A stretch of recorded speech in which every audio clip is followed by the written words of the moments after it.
Most weight loss advice assumes that your brain works in a certain way, but if you have ADHD, it doesn't. Many of us have tried everything from meal plans, calorie tracking, workout routines, and still walk away feeling like we've failed, but everyone else seems to manage just fine. And it's not because we don't care, it's not because we're lazy, and it's certainly not because we lack willpower. Those of us with ADHD are told that if we just tried harder or stayed consistent that things would finally click. But what rarely gets acknowledged is the entire structure of traditional weight loss works against how our brains actually function. In this video, we're going to talk openly about the real struggles that we face when we try to lose weight with ADHD, and why so much advice was never designed for us in the first place. One of the most harmful ideas that many of us grow up with is internalizing the idea that weight loss is a test of discipline. If we fail, we assume it's something about our character. But ADHD isn't a lack of willpower, it's a difference in self-regulation. We can care deeply about a goal. We can want it more than anything and still struggle to follow through consistently, especially when the payoff is far in the future and the effort is repetitive and unstimulating. Weight loss depends heavily on delayed gratification, long-term consistency,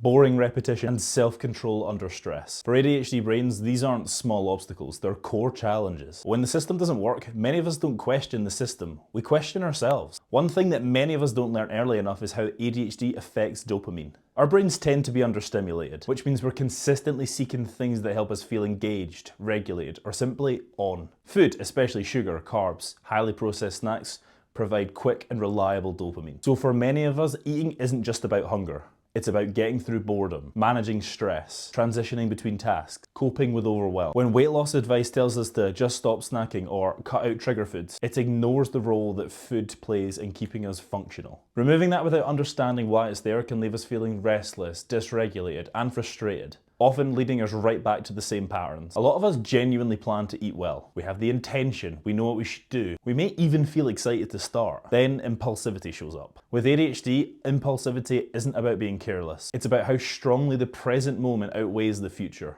In the moment, the long-term goal feels distant. The consequence feels theoretical. The immediate reward feels urgent and real. So even when we know better, the brain prioritizes now. That's why hearing things like, "you knew what you were doing," can sting deeply. Knowledge has never been the missing piece for most of us. Weight loss asks us to make an overwhelming number of decisions every single day. What to eat, when to eat, how much to eat, whether to cook, whether it's worth it. For those of us with ADHD, executive dysfunction makes this exhausting. So we reach for whatever's easiest. Not because we don't care, but because our mental energy is already depleted. Many weight loss plans increase structure and rules, but they also increase cognitive load, something our brains are already struggling to deal with. A pattern that many of us realize in this cycle of extremes. We start strong, we go all in, and we hyper-focus. Then something disrupts the plan. One missed workout, one unplanned meal, and suddenly it feels like everything is falling apart. Then all or nothing thinking turns small setbacks into full-on resets. Instead of adjusting, we quit. Instead of continuing, we wait. And instead of compassion, we default to self-criticism. Over time, this creates burnout, not progress. ADHD often comes with emotional intensity. Feelings can be stronger, faster, and harder to shake. When stress, rejection, sensitivity, or overwhelm hits, food can become one of the fastest ways to regulate. This isn't a lack of emotional control, it's a nervous system trying to cope. Being told to stop eating emotionally doesn't help when emotional regulation is already more difficult. For many of us, weight loss advice asks us to give up a coping mechanism without offering anything to replace it. After enough failed attempts, many of us start to believe a story about ourselves. We can't stick to anything, that we always mess up, that weight loss just isn't meant for us. Shame becomes part of the cycle, and shame doesn't motivate.